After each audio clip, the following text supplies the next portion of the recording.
আজ ভোরে রাশিয়া ইউক্রেনের বিভিন্ন স্থানে ব্যাপক ড্রোন ও ক্ষেপণাস্ত্র হামলা চালিয়েছে।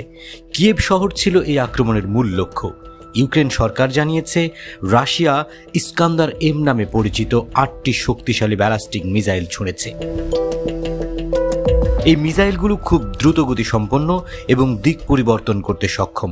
এটি এমনভাবে তৈরি করা হয়েছে যাতে রাডার ও প্রতিরক্ষা ব্যবস্থা সহজে ধরে ফেলতে না পারে।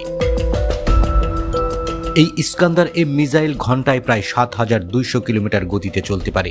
এটি প্রায় ৫০০ কিলোমিটার দূরের লক্ষ্যবস্তুতে আঘাত করতে পারে। এতে একাধিক ধরনের বিস্ফোরক বসানো যায়, যেমন উচ্চ বিস্ফোরণক্ষম গোলা, ক্লাস্টার বোমা ইত্যাদি। মিসাইলটি আকাশে ওঠার পর দিক পাল্টে ও ভুয়া টার্গেট ছুড়ে প্রতিরক্ষা বিভ্রান্ত করতে পারে।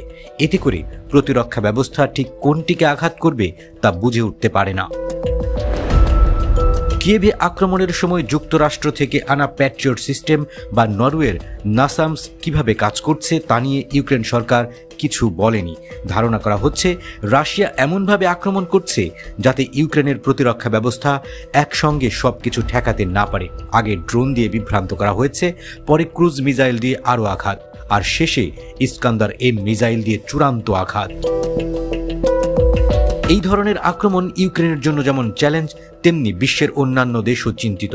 কারণ এত উন্নত প্রযুক্তি ও কৌশল ব্যবহার করে রাশিয়া যেভাবে আঘাত করছে তাতে বর্তমান প্রতিরক্ষা ব্যবস্থার অনেক দুর্বলতা ধরা পড়ছে।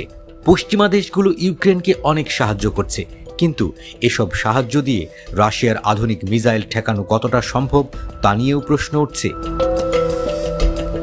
এই হামলা প্রমাণ করে রাশিয়া শুধু ধ্বংস নয়, বরং আধুনিক যুদ্ধে নিজেদের কৌশল আরও উন্নত করছে।